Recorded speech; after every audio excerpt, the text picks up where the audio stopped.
Uma semente de amor, um dia o mestre plantou. Uma semente de amor, um dia o mestre plantou. Hoje ela abre em flor. Bom dia, boa tarde, boa noite.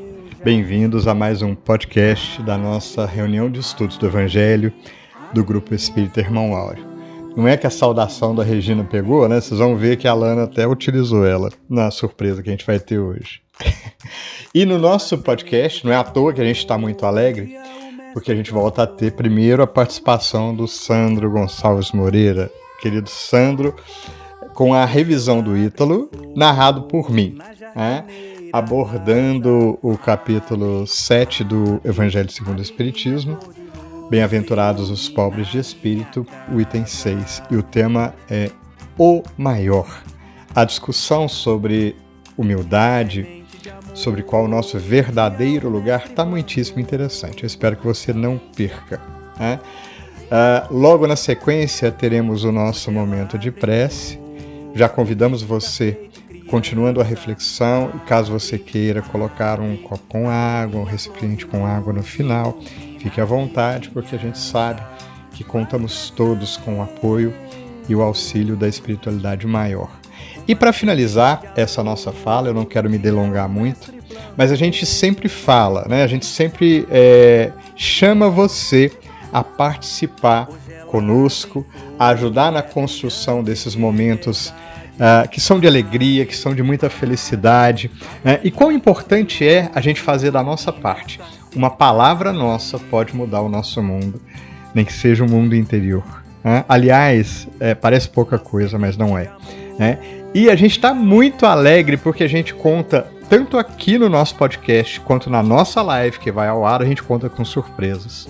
O pessoal da evangelização, todos os instrutores, montaram uma surpresa para nós. A gente vai apresentar uma parte aqui no nosso podcast, no finalzinho, logo após a nossa prece. Para quem quiser assistir no YouTube, tem os videozinhos lá, né? E também na nossa live, que vai começar hoje, 10 minutos mais cedo, especialmente para que a gente possa apresentar esse trabalho que foi feito com muito carinho pelas crianças da evangelização, aproveitando aí a homenagem próximo ao Dia das Crianças. Então, gente, tá tudo muito imperdível, tá? E isso é um exemplo do que cada um de nós pode fazer para contribuir, né, nesse nosso esforço de divulgação e, sobretudo, para a gente produzir um planeta melhor, para a gente começar a construir desde hoje o nosso mundo de regeneração com as pequenas ações que nos cabem, tá?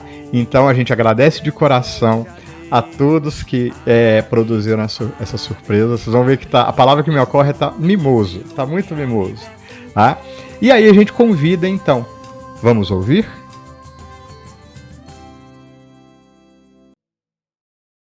Olá a todos, podcast elaborado pelo Sandro Gonçalves Moreira, com base no Evangelho segundo o Espiritismo, capítulo 7, item 6. Aquele que se eleva será rebaixado. Os ensinamentos de Jesus Cristo são como um farol a nos guiar, mas não de forma impositiva, e sim esclarecedora. Este capítulo nos convida a refletir sobre a humildade, que, segundo ele, se trata de uma condição essencial da felicidade prometida aos eleitos do Senhor. Jesus se refere aos humildes como pobres de espírito e os compara às crianças por possuírem o coração puro e simples, e afirma que será maior no reino dos céus aquele que se fizer pequenino como uma criança. Bem sabemos que o espírito não possui a mesma idade do corpo físico, podendo um indivíduo ter experimentado diversas encarnações e habitar um invólucro infantil. Entretanto, nos primeiros anos da existência intrafísica, comumente não manifestamos boa parte das características que estejam impregnadas em nosso espírito, levando as crianças a se portarem de forma simples, sem nenhuma aspiração de serem superiores ou infalíveis. O policiamento de nossos pensamentos e atitudes deve ser constante, pois ao menor despertamento de uma má tendência, das quais ainda possuímos inúmeras, a mesma deve ser contida e não ignorada, para que gradativamente não mais nos pertença.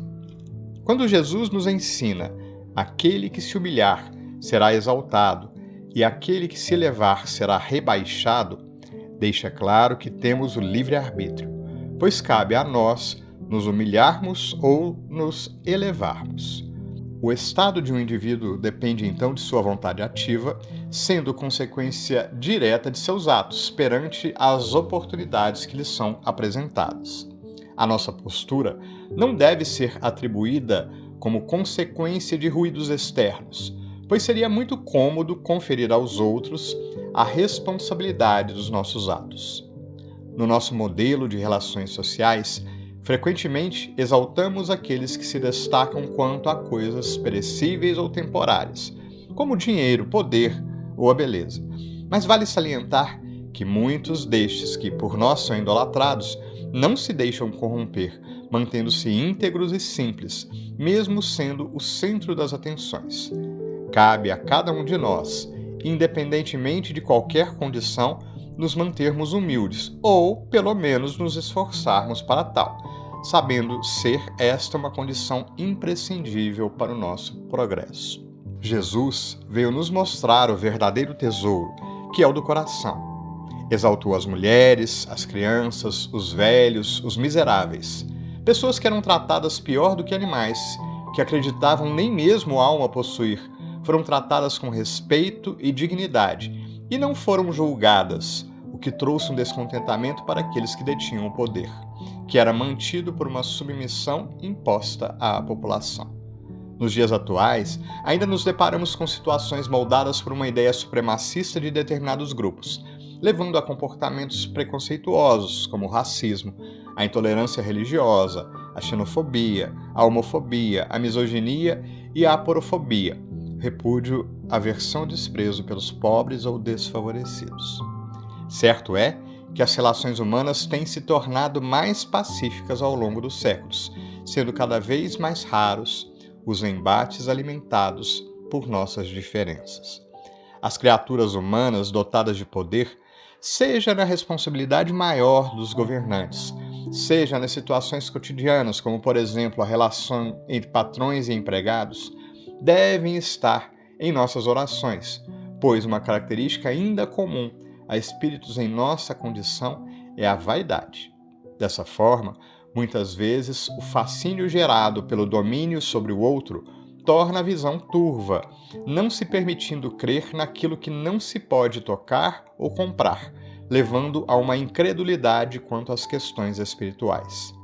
Quando findada a experiência terrena, provavelmente tais irmãos devem enfrentar momentos de tormenta mental, certamente com a participação daqueles com os quais se encontram ligados fluidicamente.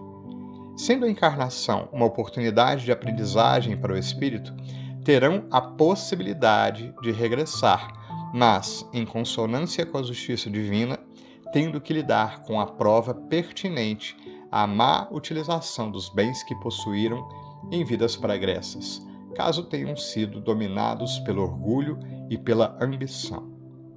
Busquemos, então, como sugerido por Joana de Ângeles, reprimir o ego doentio e expressarmos o ego libertador, sendo altruístas em nossas ações, sem buscarmos o protagonismo, o foco da atenção de todos.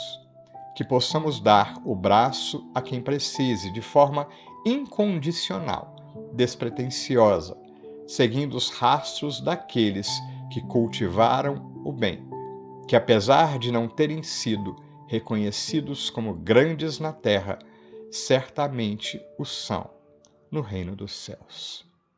Uma excelente semana a todos. Fiquemos com Deus. Iniciaremos o nosso momento de oração de hoje com a leitura da lição No Reino das Virtudes, de Meimei, do livro Amizade. Conta-se que o Senhor desejou levantar grande mansão destinada à moradia de certo orientador de encargos complexos num mundo feliz, e para isso convocou algumas das virtudes do seu reino de sabedoria e de amor. Apareceu a geometria e escolheu o local no topo de um monte. Veio o cálculo e traçou os planos. Chegou o gênio das invenções e ergueu máquinas que garantissem a segurança e o conforto na construção.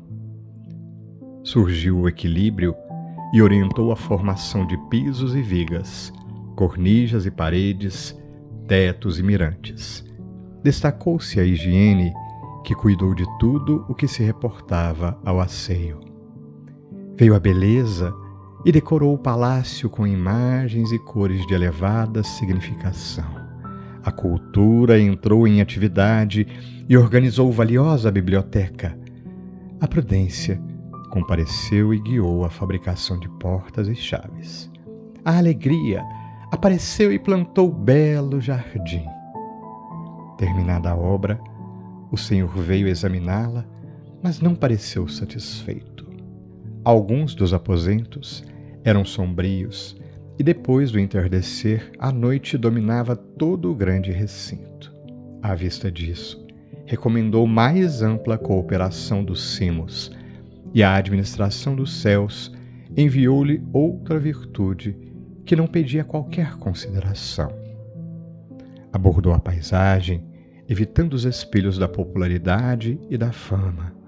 Penetrou no castelo sem perder tempo e lá dentro esculpiu a tomada elétrica, retirando-se logo depois. Desde esse momento, a vivenda, tanto quanto quisessem os moradores, convertia-se em soberbo espetáculo de luz. Multidões de curiosos cercaram a mansão no intuito de algo perguntar a quem realizara semelhante prodígio. No entanto, não mais encontraram a mensageira. Souberam apenas que essa virtude trazia o nome de humildade.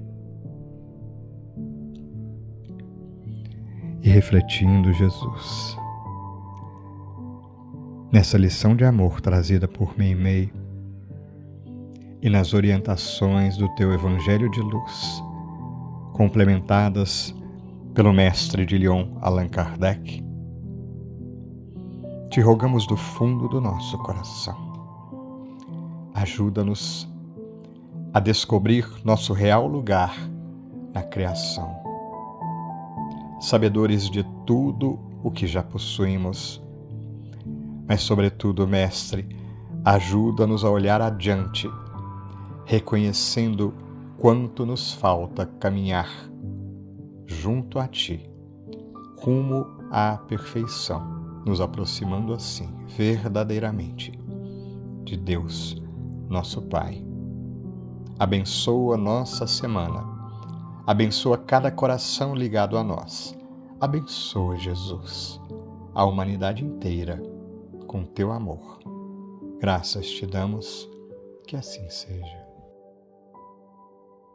Uma semente de amor. Bom dia, boa tarde, boa noite. Bom mesmo é ser criança, não é? E a nossa homenagem e carinho mais que especial de hoje vai para as nossas crianças. E a turminha da evangelização também quis participar desse momento, nos contando o que elas pensam sobre o amor, que é a lição mais importante que Jesus nos ensinou. Bora conhecer essa turminha? Alice, o que é o amor para você? Deus, carinho. Deus e felicidade, tu amor na minha vida e a pessoa G. Então manda um beijo. Amor também é minha família. Amor é o sentimento mais precioso do mundo. O amor pra mim é a família. Jorginho, boa tarde, tudo bem, Jorginho? Sim. Jorginho, pra você o que é o amor? O amor é um sentimento que é o sentimento mais puro, que nos aproxima de Deus, de todas as pessoas do mundo que a gente sente. E quem são essas pessoas? Pai, a mãe, esposas, irmãos. Os amigos, né? Tá, Jorginho, muito obrigado, viu? Tá, Um cheiro. tchau. Tchau. Tchau, beijinho. Hoje ela abre em flor e é brilhante de verdade. O que é o amor para você? O amor pra mim é Deus, família e os amigos. Quando eu penso em amor, eu penso em minha família, amigos e tudo de bom que eu Para mim, o amor, família, amigos, beijo para vocês. Feliz Dia da Criança para todas as crianças e para você que é adulto, que tem a criança dentro de você, a alegria. Um feliz Dia da Criança. Luz ilumina o nosso país. Tá precisando uma semente de amor. Um dia o mestre plantou.